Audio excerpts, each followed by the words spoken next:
Hello, kamusta na tayong lahat? I praise the Almighty Father, for He is worthy to be praised and adored.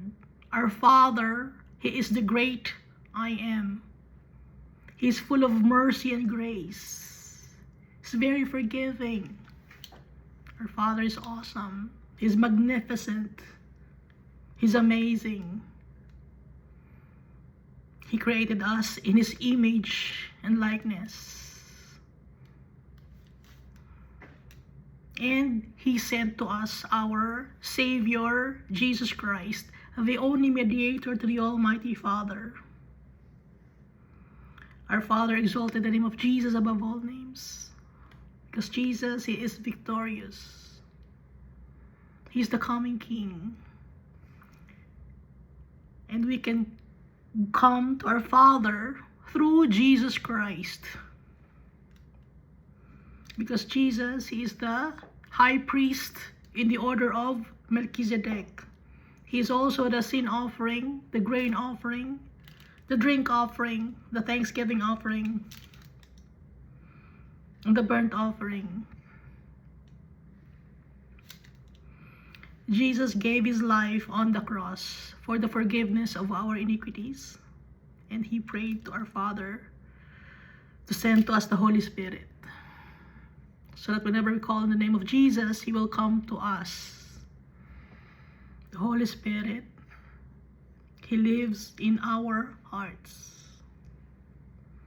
He's the one reminding us to obey our Father and to follow the path of Jesus.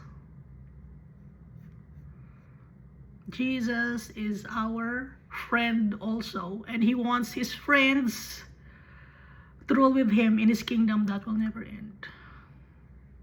So last time we read Proverbs chapter 17.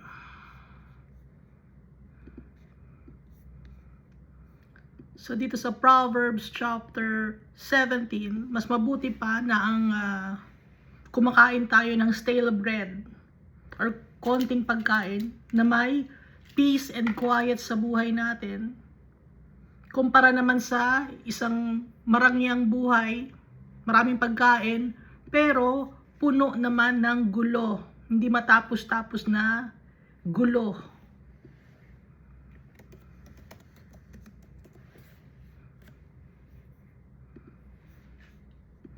So Almighty Father, tinetest niya yung heart natin to be refined, to purify. Yung silver, crucible ang ginagamit. Yung gold, ang ginagamit ay furnace to be purified, no? Yung gold. So Almighty Father, paano ang ginagawa niya? He tests our hearts.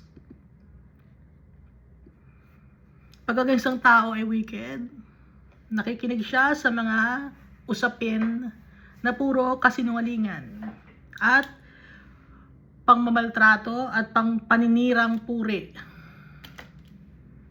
destructive tongue.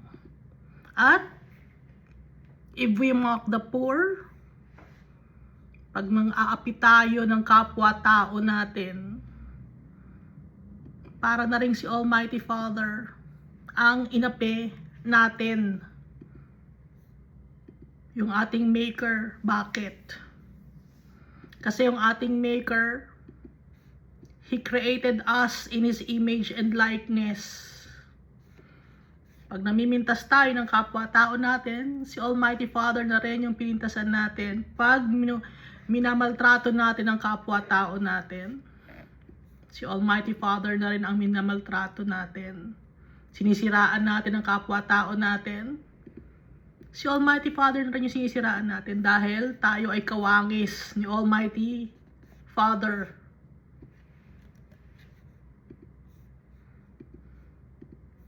Dahil tayo ay mga anak niya.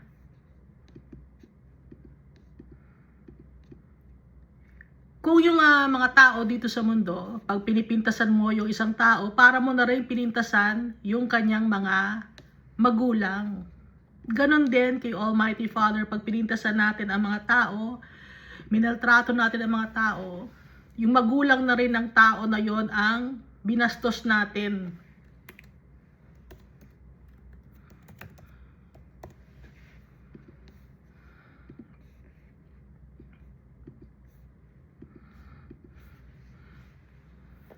At ang kayamanan ni Almighty Father ay ang kanyang mga anak. At yung mga anak naman, tumitingin sila sa kanilang magulang, titingin tayo sa tatay natin. Dahil siya ang ating pride and joy. The parents are the pride of their children. So masaya tayo dahil yung tatay natin ay napakabuti. At yung mga suhol, akala ng mga tao pag nanunuhol sila ay magiging successful. Dahil sa mundo na to, ang pinapalakad ng mga tao ay puro pera. Pero kahit na gaano kadami ang pera, ang ibigay mo sa tao, na kay Almighty Father pa rin ang desisyon.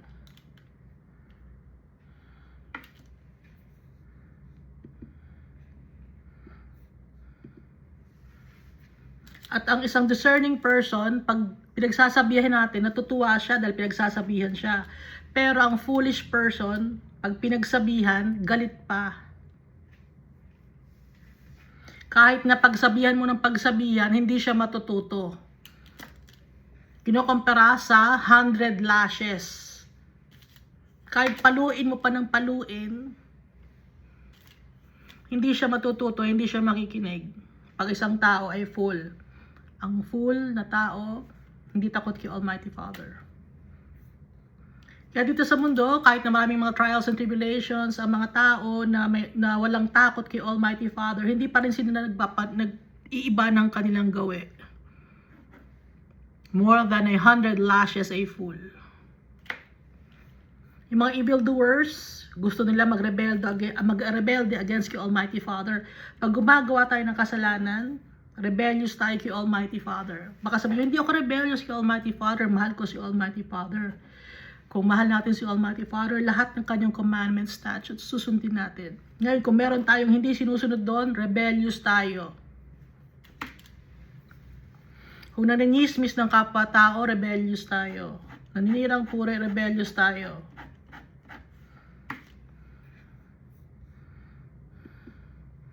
Kung hinahayaan natin ang mga tao na magkasala, hindi natin sila pinagsasabihan, rebellious din tayo. At pag rebellious ang tao, saan mapupunta? The messenger of death will be sent against them. At pag gumawa ka ng kasamaan sa kapwa-tao, ginawa ka ng mabuti ng kapwa-tao mo, pero ang ipinalit mo ay kasamaan, anong mangyayari sa'yo? Evil will never leave the house. Si Almighty Father, puro kabutihan ang binibigay niya sa atin, pero ano ang ginagawa ng tao? Puro evil ang binibigay natin sa tatay natin. Therefore, evil will never leave the house. Dahil ungrateful tayo. Pag nakikipag-away tayo, nagpapalabas tayo ng malaking gulo. Starting a quarrel is like breaching a dam. So drop the matter before a dispute breaks out. Let it go na. Drop the matter bago pa lumaki ang gulo. Pag yung guilty, pinapawalang sala mo, at ang mga inosente naman ay kinokondena mo, galit si Almighty Father doon dahil walang justice, walang equality. Kaya ang mundo natin magulo dahil walang justice dito sa mundo. Ina-acquit yung mga guilty at kinokondena ang mga inosente na tao. At ang wisdom hindi mo makukuha sa school. Why should fools have money in hand to buy wisdom? Dahil pag nag-aaral tayo sa school, anong ginagawa natin? Bumibili tayo ng wisdom, di ba? Yun ang ibig sabihin nun. Bumibili ka ng wisdom sa school, kaya ka nagpapasok sa school, di ba? Mga foolish people yon. Why should fools have money in hand to buy wisdom when they are not able to understand it? Hindi tayo nakakaintindi ng wisdom. Kahit na nagbabayad tayo sa school, napaka-shallow na natututunan natin sa school. Bakit shallow ang natututunan natin sa school or mababaw lang? Kasi ang mga teachers, ang mga itinuturo sa atin, ang nakasalalay kasi yun, no? Sa may mga nakakataas sa kanila kung ano ang ituturo sa atin. Ngayon yung mga nakakataas sa kanila, may mas nakakataas pa ron, binabantayan nila kung ano ang itinuturo sa mga tao. Kaya magulo ang mundo dahil yung nagbibigay ng turo sa mga bata ngayon ay puro kaguluhan. Kaya yung mga bata ngayon napapalayo kay Almighty Father. Ano tawag doon? Lesson plan ba yon? Yung lesson plan na yon, sa school yun binibigay. Sino nagbibigay sa school ng lesson plan? Merong mas nakakataas na department na nagbibigay ng lesson plan sa school. At so doon sa department na yun, may mas nakakataas pa doon. International yun. Kaya napapansin niyo lahat ng mga tinuturo sa school pantay-pantay. Pag tinuro si ganyan sa school, sa ibang country, yun din ang itinuturo. Dahil meron silang standard. Ang standard ng school napakababaw. Dahil yung nagpapalakad ng school, hindi lang school dito, no, yung may pinakamataas pa. Hindi lang principal, mas mataas pa sa principal, hindi lang sa Department of Education, hindi lang doon, meron pang mas mataas doon. Sa ibang country, nakabase. Kaya yung wisdom na itinuturo ng mundo na to ay napakababaw. Nilalalayo nila ang mga tao kay Almighty Father. Kaya lumalaki ang mga tao o tumatanda ang mga tao na hindi kilala si Almighty Father. Why should fools have money in hand to buy wisdom when they are not able to understand it? Hindi nakakaintindi.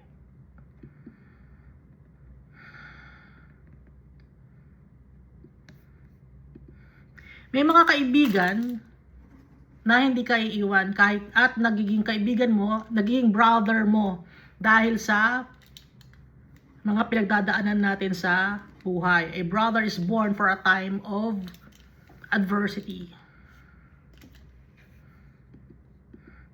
At hindi tayo dapat mag-partake sa mga neighbor natin na gumagawa ng wickedness, or we must not tolerate people or condone people or enable people to commit wickedness. Dahil kung hinahayaan natin na mag-commit ng wickedness ang mga tao, nakikisali tayo, sasabihin natin hindi tayo kasali dyan, ikaw lang may decision yan, hindi mo pinagsabihan, kasali ka rin sa wicked person. Kasali ka rin doon, isa ka rin wicked person, evil doer. Hindi dapat makikipag-quarrel. Dahil pag nakikipag-away ka, gusto mo na ang gulo, gusto mo na ang kasalanan. At kung ikaw ay mayabang, gusto mo ng destruction. Whoever builds a high gate, masyado kang maere, egoistic. Nag-i-invite ka ng destruction. Ano yung destruction na yon? Sisirain ka ni Almighty Father. Pag corrupt ang heart natin, madumi, we will not prosper. We will not inherit God's kingdom. Dahil si Almighty Father, He is holy. He is just. He is pure. At kung ang tongue natin ay perverse, puro mga mali ang sinasabi natin, nagpapakalat ng kasinungalingan,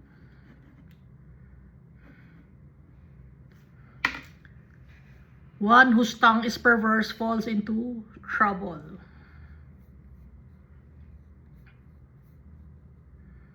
Masaya si Almighty Father pag sinusunod natin siya.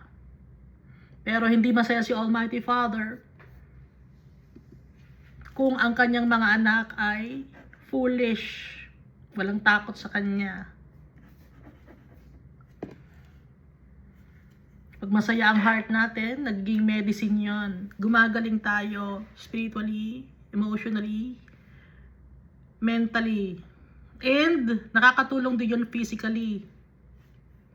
Pag meron tayong cheerful heart. Pero if we are depressed, crushed ang spirit natin, sagad ang buto, ang kalungkutan natin, apektado ang buong pagkatao natin. At hindi tayo dapat mag-accept ng bribe. Dahil ang mga nag-accept ng bribe, to pervert the course of justice. Ang daming mga sumatanggap ng suhol.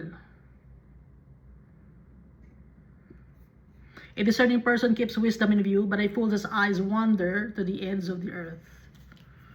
Pag fools tayo, nakafocus lang tayo dito sa mundo, pakalat-kalat ang utak natin. Pero kung discerning person tayo, yung wisdom natin, kanino nakafocus? Kay Almighty Father. Kitang-kita natin. May takot tayo sa tatay natin. Alam natin kung saan tayo pupunta. Dahil alam natin kung saan tayo galing. Galing tayo sa tatay natin. Kailangan makabalik tayo sa ating Creator. Yung mga tao, hindi nila alam yun. Mga unbelievers. Dahil nagbubulag-bulagan sila. Nagbibingi-bingihan. Gusto lang takpan ng kanilang mata at tenga.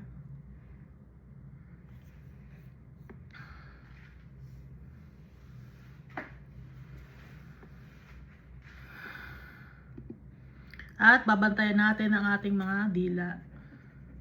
Dahil pag hindi tayo nagsasalita, akala ng mga tao matalino rin tayo. Even fools are thought wise if they keep silent.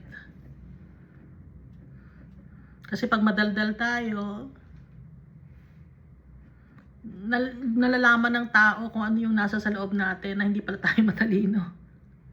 Pero kung ikaw ay tahimik ka lang, kahit fool ka, aakalain ng mga tao na may pinag-aralan ka, mataas ang pinag-aralan mo. Even fools are thought wise if they keep silent, and discerning if they hold their tongues. So dito na tayo, Iska. Proverbs chapter 18. A man who isolates himself seeks his own desire. He rages against all wise judgment. Swapang ang tao na ito.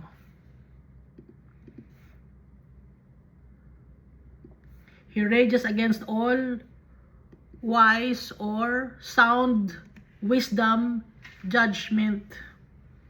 Sarili lang niya ang kanyang sinusunod.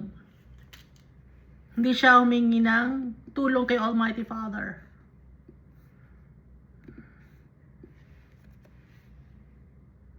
Dahil si Almighty Father nagbibigay sa atin ng wise judgment or sound wisdom. A fool has no delight in understanding but in expressing his own heart. Yung foolish person, yung walang takot kay Almighty Father, hindi niya gustong makaintindi. Ang gusto lang niya magsalita ng magsalita. In expressing his own heart. At lumalabas sa kanya ngayon dahil yung heart niya ay wicked, foolish, mga nasasabi niya rin ay foolishness. Dahil hindi niya gusto ng understanding. Ang foolish person, in-express niya ang kanyang heart na foolish din, wicked din. When the wicked comes, contempt comes also. And with dishonor comes reproach. Dugtong-dugtong. Pag dumating ang wicked, yung contempt dadating din. At dishonor comes reproach. Dugtong-dugtong. Pag nagkasala tayo, dugtong-dugtong din. Wickedness, contemptuous, dishonor, reproach, sunod-sunod, dugtong-dugtong. Hindi magbubunga ng tama ang mali.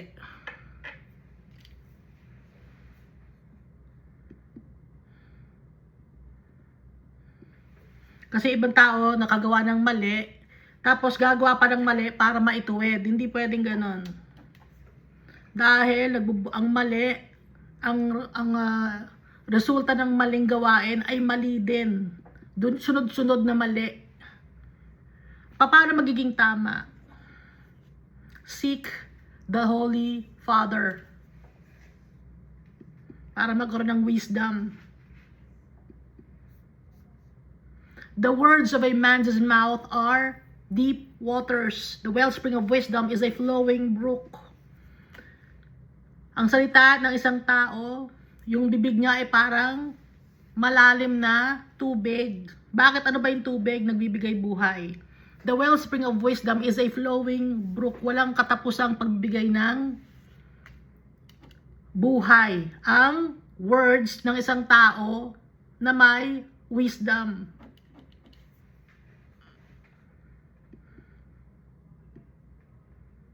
Kaya makikinig tayo sa mga tao na may wisdom. Para tayo ay magkaroon ng flowing brook din. Makapag-inspire sa ibang mga tao. Para maturuan din ang mga tao, makapag-share sa mga tao. Dahil the words of a man's mouth are deep waters. The wellspring of wisdom is a flowing brook. Walang katapusan na tubig. Nagbibigay buhay. Nagbibigay tubig sa mga taong gutom at uhaw.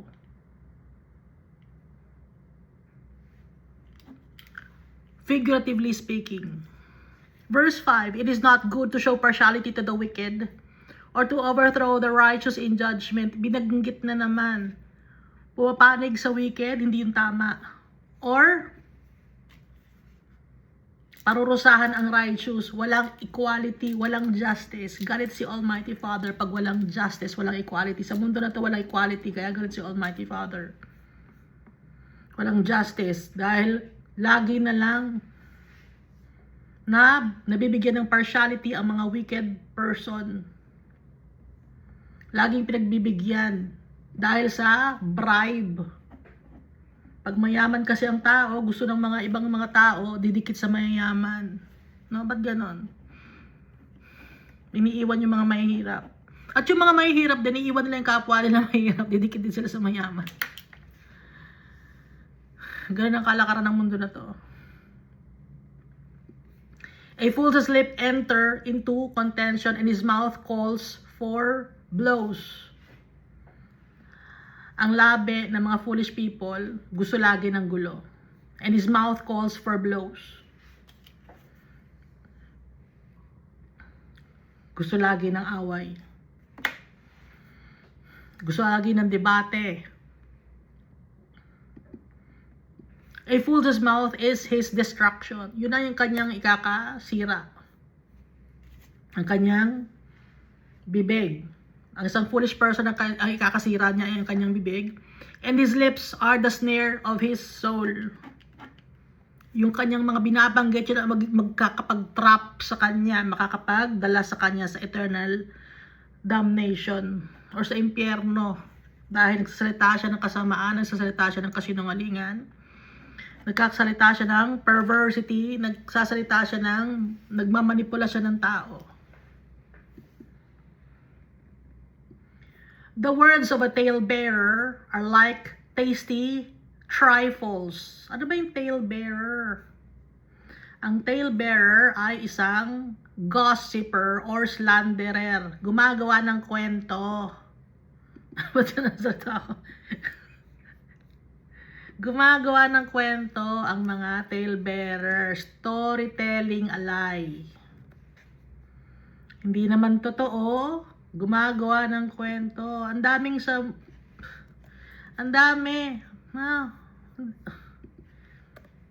Sinungaling, mga sinungaling.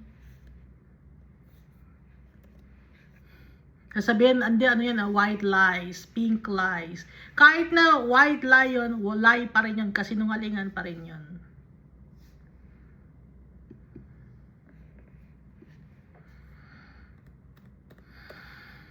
Hindi yun tama. Kasinungalingan pa rin yun. Mas mabuti nang sabihin mo yung totoo na masakit kesa nagbabanggit ka ng mga kasinungalingan na akala mo makakabuti sa kapwa-tao mo. The words of a talebearer are like tasty trifles and they go down into the inmost body. Sa kaloob-looban ng katawan natin, yung mga kasinungalingan. Pag nagsabi ka ng kasinungalingan, hanggang sa buong pagkatao mo, corrupted ka. At yung pinagsalitaan mo ng kasinungalingan, corrupted din sila, hawa-hawa na. Kadumihan. Verse 9, he who is slothful in his work is a brother to him who is a great Destroyer. Ano ba yung sloth? Slothful. Tamad. Sino yung tamad sa kanyang trabaho? Siya ay kapatid ng isang magaling na maninira. Sino ba yung great destroyer? Si Satan. Ano bang sabihin ng tamad? Ang tamad na sinasabi dito sa Bible, ulitin natin, ang tamad dito sa Bible ay yung tao na hindi nag-i-store up ng treasures in heaven. Paano ba mag-store up ng treasures in heaven? By obeying our Father, doing His commands, loving our God, worshiping Him through words and actions. So, ang slothful people, mga foolish people, wicked people, ha? Kasi baka sabihin, hindi, tamad lang naman siya pero mabait naman siya. Kasi nga, ang tamad dito sa Bible, ibang ibig sabihin, ano?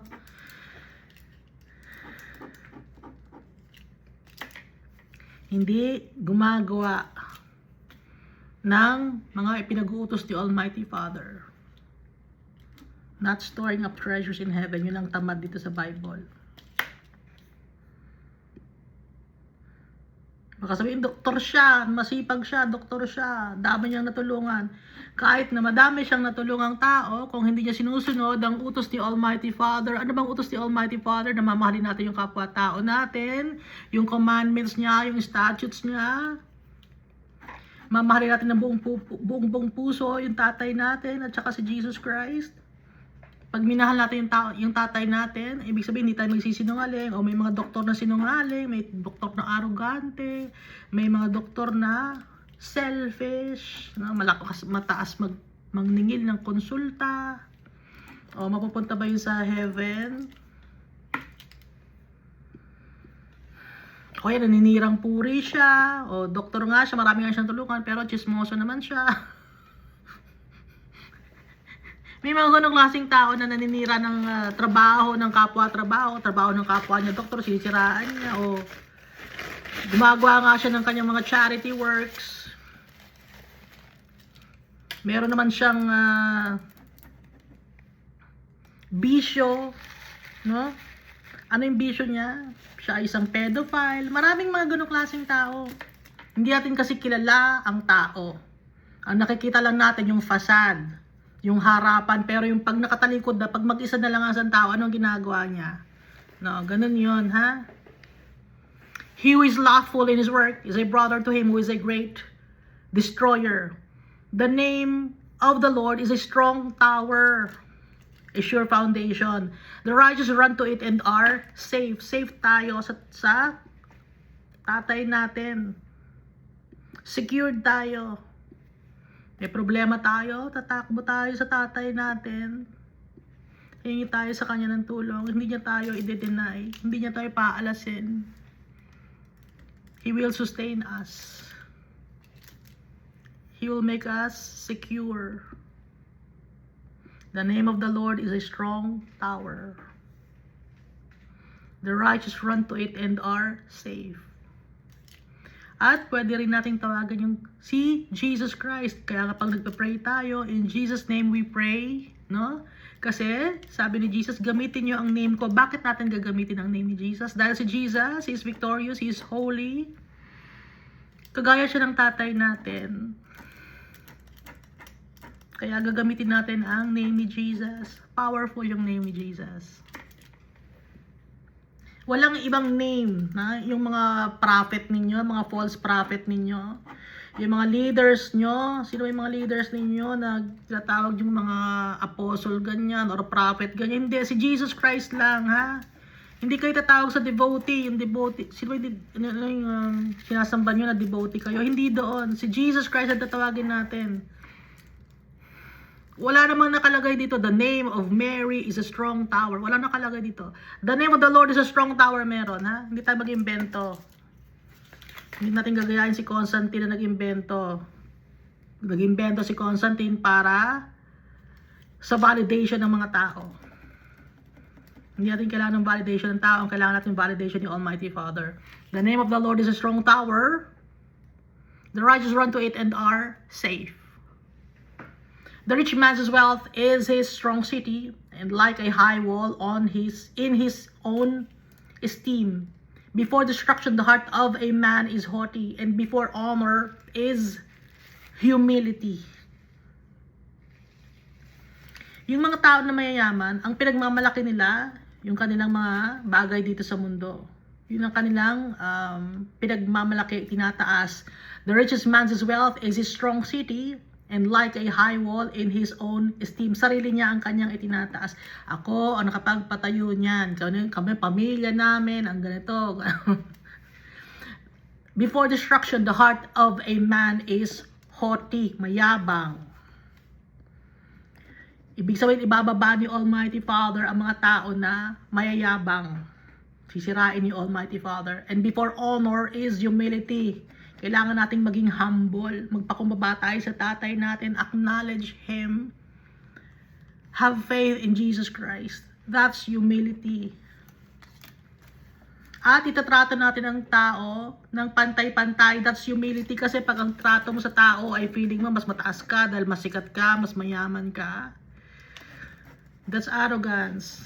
That's pride. That's haughtiness. Ayaw ni Almighty Father noon. Therefore, ibababa ka ni Almighty Father. Before destruction, the heart of a man is haughty. And before honor is humility. He who answers a matter before he hears it, it is folly and shame to him. May mga tao no, hindi pa tapos ang kwento or hindi pa tapos ang salita. Ano ang ginagawa ng tao na yun? Nagsasalita agad, hindi pa natatapos yung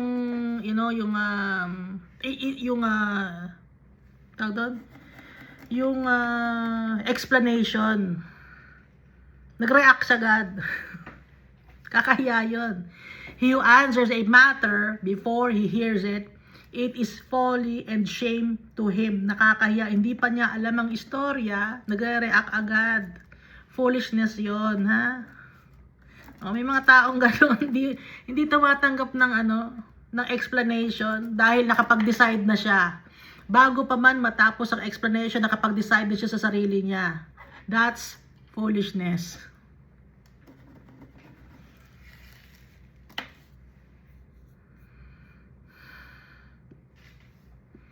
Verse 14, the spirit of a man will sustain him in sickness, but who can bear a broken spirit? Nagpapalakas ng loob ng tao pag may sakit siya, di ba? Meron siyang spirit of a man. Yun ang nakakapagpalakas niya sa kanya, yung kanyang spirit. Nasustain siya, yung parang lakas ng loob. Pag may sakit siya, pero malakas ang loob niya, masusustain siya. Pero, paano masusustain ang isang tao na may broken spirit? Ano ba yung broken spirit? Depressed. Yung wala nang pag-asa. Na kahit na healthy siya, pero depressed siya, nagkakasakit siya. The spirit of a man will sustain him in sickness. So, may mga tao na may sakit, pero lumalaban. May mga tao naman na walang sakit, pero hindi na lumalaban. So, nagkakasakit din.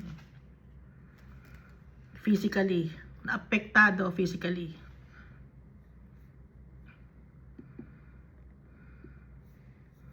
So, paano tayo mahihil? Paano tayo mawala ang ating broken spirit? Lalapit tayo sa tatay natin. And we will use the name of Jesus Christ. Jesus is our great healer. Palalakasin ni Jesus ang loob natin.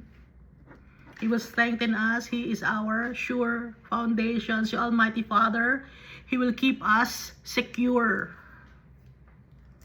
Kukunin natin ang kalakasan natin sa tatay natin. Example natin si Jesus Christ.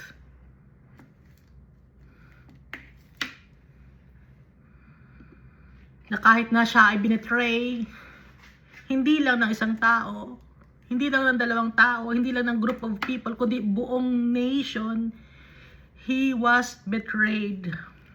Pero, He is victorious.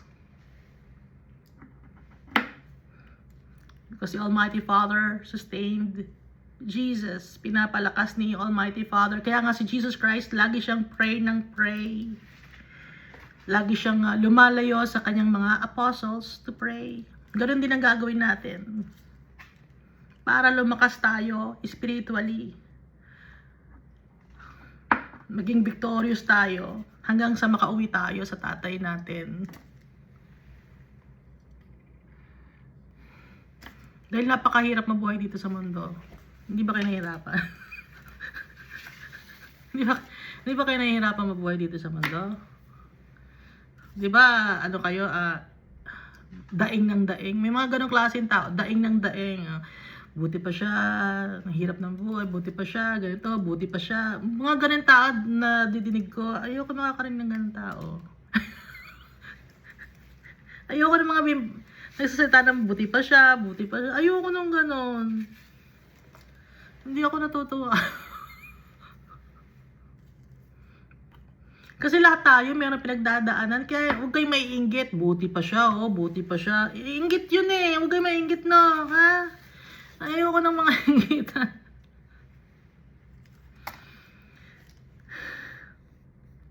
Ayun ni Almighty Father nun, na may mabuti pa siya, inggit. Ayun ni Almighty Father nun. Ibig sabihin wala kang wisdom. Kung ikaw ay naiinggit. Lagi mo kinukumpara yung sarili mo sa ibang tao. Wala kang wisdom. The spirit of a man will sustain him in sickness, but who can bear a broken spirit? At nagkakaroon din tayo ng broken spirit dahil kino-compare natin ang sarili natin sa ibang tao. Kaya huwag natin i-compare, ano, manahimik na lang tayo, ano, compare. Ang hilig magkumpara eh. Verse 15, the heart of the prudent acquires knowledge, and the ear of the wise seeks knowledge. Knowledge, ano ang root word? Know. Gusto nating malaman. Yung heart ng tao na righteous, ang nakaka-acquire siya ng knowing. Nakakaintindi siya. Nakakaalam siya. Nakaka-gain siya ng knowledge. At ang tenga naman ng isang tao na may takot kay Almighty Father, hinahanap niya ang knowledge kasi gusto niyang matuto.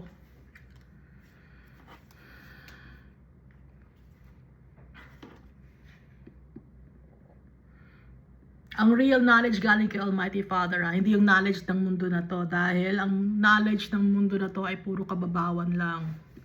Verse 16, a man's gift makes room for him and brings him before great men.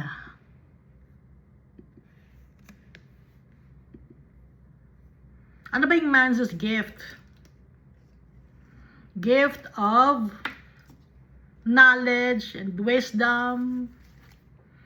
A man's gift makes room for him and brings him before great men. Pag ang isang tao ay full of wisdom, nakikilala siya ng mga great men. Brings him before great men. Dahil nakikinig sa kanya yung mga great men, nagkakasama-sama sila. Nagkakaintindihan sila. Dahil a man's gift makes room for him. Ano nga yung gift? Knowledge and wisdom and faith. Gift of prophecy galing sa Holy Spirit. Gift of speaking in tongues, gift of miracles, gift of healing, gift of discerning different kinds of spirit, gift of interpreting different tongues. Wisdom and knowledge, sabi natin. No? And brings him before great men. Verse 17, the first one to plead his cause seems right until his neighbor comes and examines him. Ito, sinungaling to. Yung una, piniplead niya na tama siya. The first one to plead his cause seems right. Yung una, no? Pero, merong witness. Daratingin kayo isang witness, i-check siya ngayon. Until his neighbor comes and examines him. Example din ito, halimbawa, nakagawa ka ng kasalanan. Ikaw yung nagpi-plead ng cause mo, parang tama yung mga dahilan mo. Hindi, wala ako nung bagay. Nung nangyari yon, wala ako. Ngayon, darating ngayon yung isang investigador. Until his neighbor comes and examines him. I-check ngayon kung tama ba yung sinasabi mo. Papaikot-ikutin ng mga tanong At malalaman kung ikaw ay nagsisinungaling o hindi. No? Kaya una pa lang, sabihin mo na yung totoo. The first one to plead his cause seems right. Kala mo tama, makakalusot ka. Pero darating na mag-examine sa'yo until his neighbor comes and examines him. Yung mga tanong na hindi mo alam, ang ending pala ng tanong na yon ay lalabas yung truth. No? Ganun yung sa mga examination sa mga crimes. Nanonood kasi ako ng mga crimes and investigation, mga documentaries. Yung una sabi niya, wala akong kasalanan dyan, nandito ako. Akala niya tama. Yung tas darating ang mga investigators. I-cross-examine siya. I-check ngayon yung kanyang sinasabi o sinungaling. Kaya una pa lang, sabihin na yung totoo. Dahil nakakaya pag ay sinungaling ka pala, wala ka palang credibility, no? Paano ngayon magtitiwala sa yung tao? Wala kang credibility. Verse 18, casting lots causes contentions to cease and keeps the mighty apart. Halimbawa, may nagkakagulo. Sino ang kampe? Kay ganito, kay ganon. Sinong kampe? Para matapos na ang contention, matigil na, magbobotohan ngayon. Casting lots causes contentions to cease. Para matigil na ang away. And keeps the mighty apart. Magkahiwalay. Hindi na magkakaaway-away. Kaya nga di ba pag nagboboto tayo sa mga politicians, meron silang magkaaway, nagde-debate sila.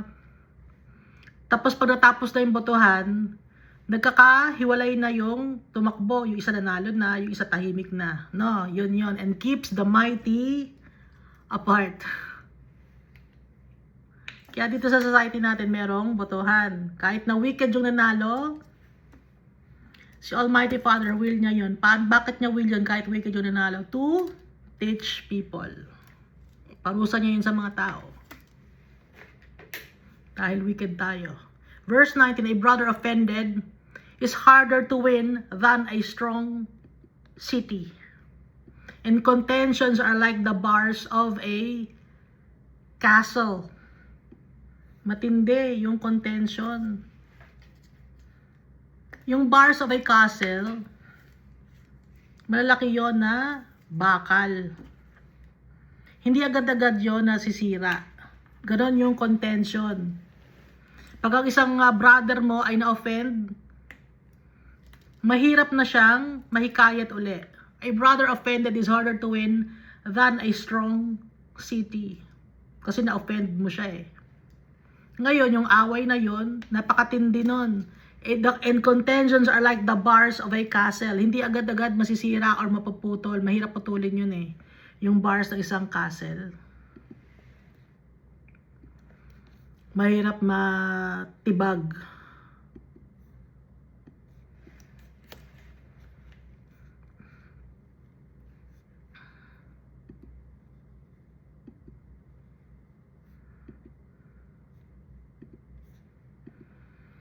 A man's stomach shall be satisfied from the fruit of his mouth, from the produce of his lips, he shall be filled. Yung tiyan ng tao, masasatisfy lang. Galing yun sa nilalabas ng kanyang bibig.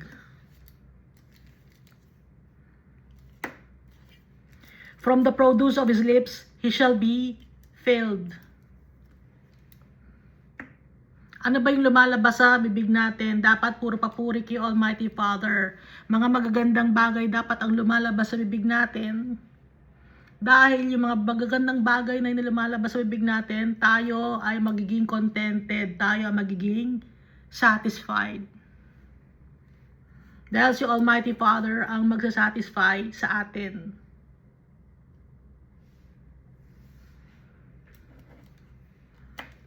Lalim, no? Ay, sino kausap ko?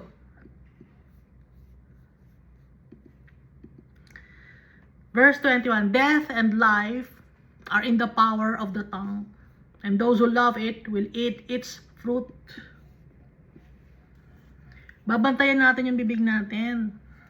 Dahil yung dila natin, makapangyarihan yon, yung bibig natin na lumalabas sa bibig natin, pwedeng nakakamatay at pwedeng makapagbigay buhay. So mamimili lang tayo, gusto ba natin na makapagbigay ng kamatayan or mabuhay gamit ang ating mga bibig. Yung death na yon, power ng tongue natin, ibig sabihin, kung masama ang lumalabas sa bibig natin, saan tayo pupunta sa impyerno? Kung magaganda ang lumalabas sa bibig natin, nagbibigay buhay, pupunta tayo sa tatay natin, makakabalik tayo sa kanya. And those who love it will eat its fruit. Kung ano yung bunga ng mga bagay na binabanggit mo, kung masama, doon ka sa impyerno. Kung mabuti ang binabanggit mo, nagbibigay buhay, kay Almighty Father. Death and life are in the power of the tongue, and those who love it will eat its fruit. No? Yung bunga, yung resulta, ibig sabihin. Verse 22, he who finds a wife finds a good thing and obtains favor from the Lord. Pag nakakita ka ng asawa, magandang bagay yon. Hindi man yung ibang tao kasi bawal kayo mag-asawa. Hindi naman bawal mag-asawa, ginagawang imbento. Di ba nakalagay dito sa Bible, may mga hypocrites na teachings of the devil yon eh, yung pinagbabawal ang mag-asawa.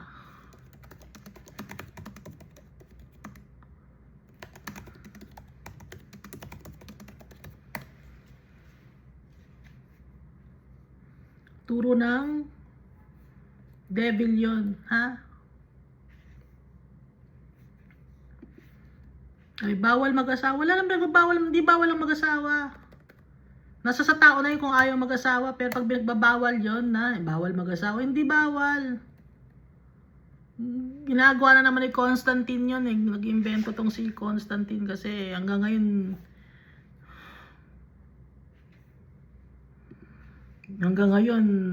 effect pa rin yung ginagawa ni Constantine na kasinungalingan. 1 Timothy chapter 4.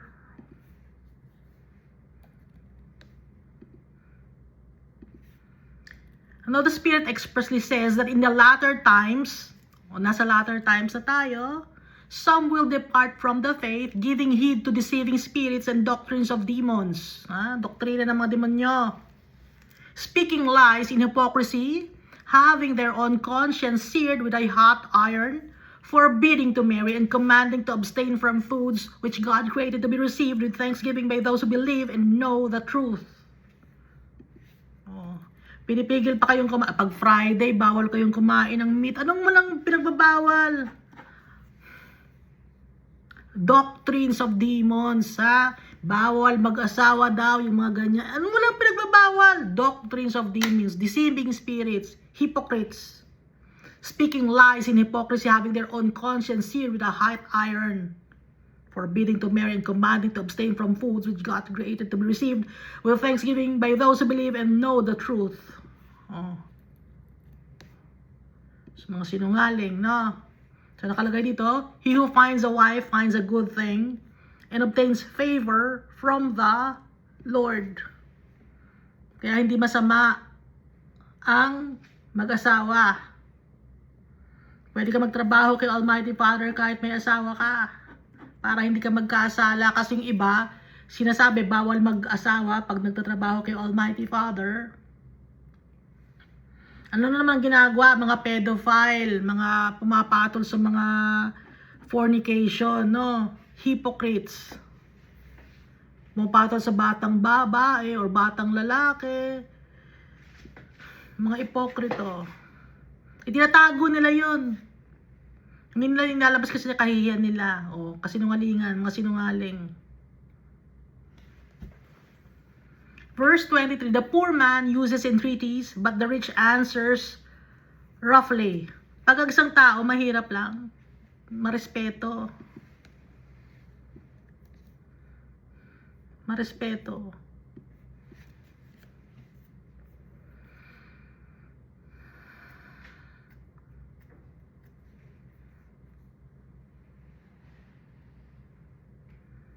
nagbibigay ng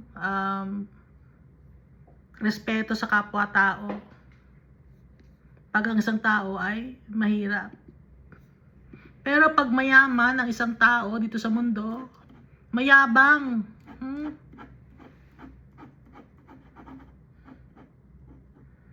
Mayabang.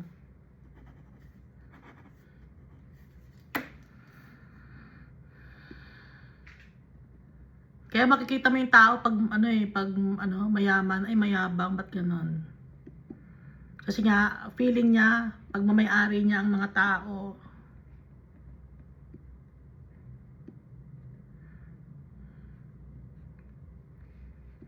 Verse 24.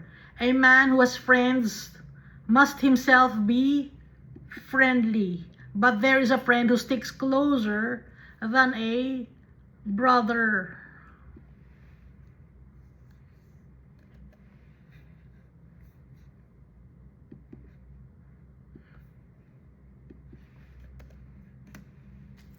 Yung ang isang tao, pag may kaibigan siya, pwedeng yung kaibigan niya ang magdadala sa kanya sa kapahamakan.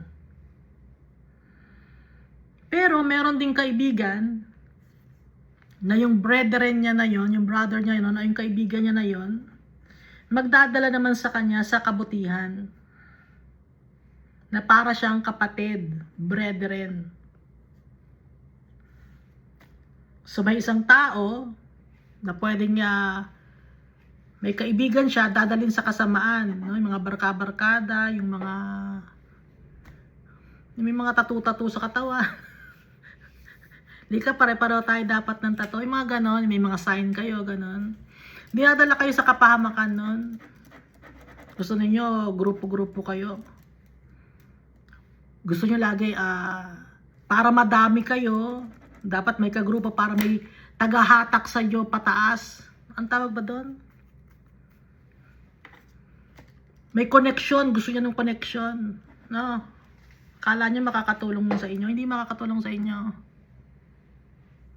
Pero meron naman na brother mo na ang tulong sa iyo ay ilalapit ka kay Almighty Father. But there's a friend who sticks closer than a brother.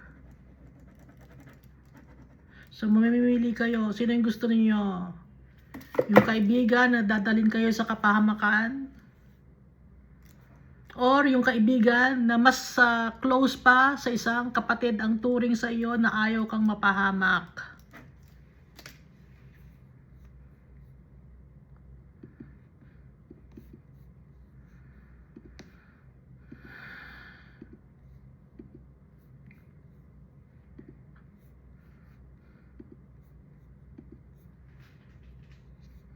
Dito tayo sa Proverbs chapter 19.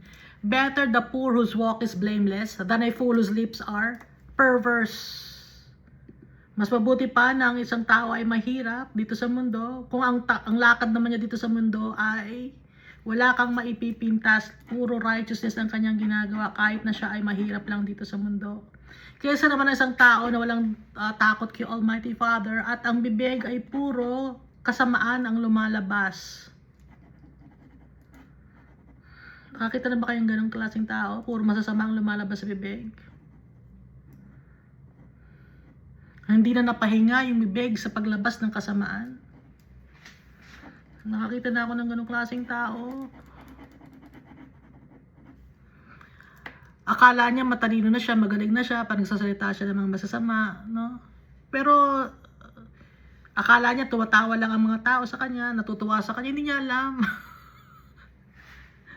Na hindi niya alam na ang isip ng tao, ba't ganito magsalita to, hindi to maayos na tao, hindi to mapagkakatiwalaan. Akala niya bidang-bida siya. Hindi niya alam kung ano nasa isip ng mga tao. Salita siya ng masalita ng walang kakwenta-kwenta, mga kasamaan. Pero nasa isip ko, walang kwentang tao to. Ba't ganyan ang bibig? No, yun ang naiisip ng ibang tao. Akala niya bidang-bida siya.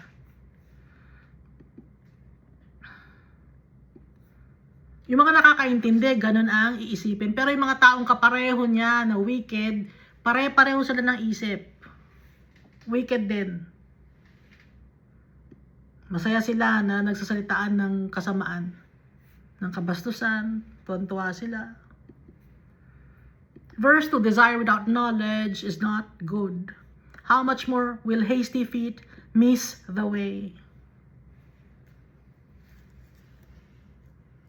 Dapat alamin muna natin lahat-lahat. Desire without knowledge is not good. Dapat may knowledge muna tayo bago magkaroon ng desire. I-check muna natin lahat. Kasi hindi tayo dapat padalos-dalos ng gawa. Mag-isip muna tayo. Desire without knowledge is not good. How much more will hasty feet miss the way? Nagmamadali kang gumawa. Hindi mo muna iniisip, hindi mo muna kinukonsulta si Almighty Father kung ano ang plano niya. Verse 3, a person's own folly leads to their ruin, yet their heart rages against the Lord. Ang mga tao, na-experience natin ang hirap ng buhay, tapos isinisisi natin kay Almighty Father ang sama ng ugali natin.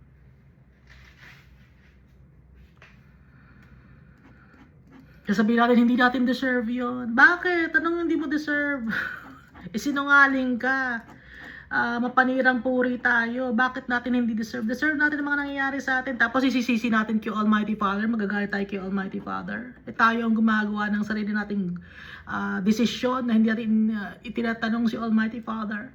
A person's own folly leads their ruin. Nasisira tayo dahil sa sarili nating desisyon. Mali yung mga desisyon na ginagawa natin.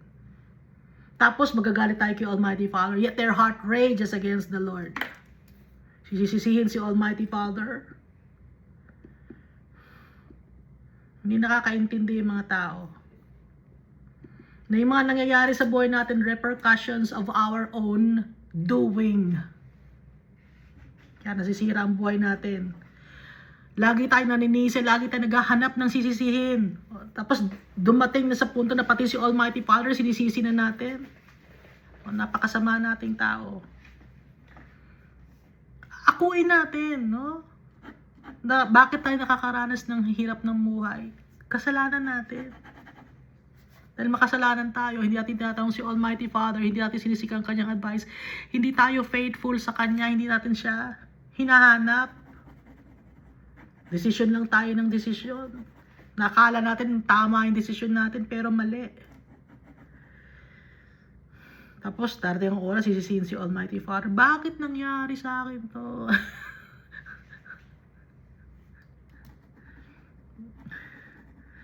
Hindi ko lang masabi, no? Deserve natin, ha? Yung mga nagtatanong, deserve natin. Hindi, mabuti akong tao. Walang mabuting tao. Sasabihin, mabuting tao naman ako. Hindi ka mabuting tao. Ba't hindi mo naiintindihan na hindi ka mabuting tao? Chismosa ka. Oh. Naninirang puri ka, di ba? Inggitera ka. O, ganun, ha? Tapos sisisihin natin si Almighty Father pag may nangyayaring masasama sa atin. Hindi ako inggitera. Sinisisi mo yung government. Pag sinisisi mo yung government, o kasamaan din yun. Pag sinisisi mo yung government, hindi mo akuin. Kasi lagi natin nakikita yung mali ng ibang tao, pero yung mali natin, hindi natin nakikita. Bulag kasi tayo. Hindi tayo nakakaintindi.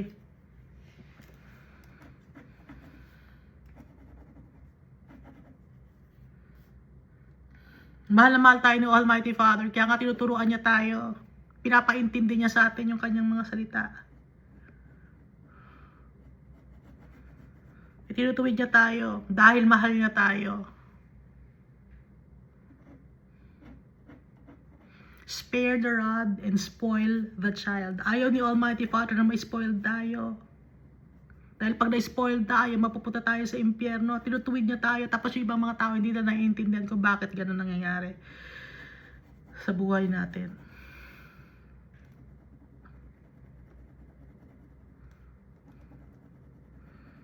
Kaya ang gagawin natin, magpapakumbaba tayo sa tatay natin. Ibibigay natin lahat sa tatay natin. Yung will natin. Dahil kay Almighty Father galing lahat ng kalakasan natin. At sa tatay natin, we will be secured. Thank you, and God loves us all so much.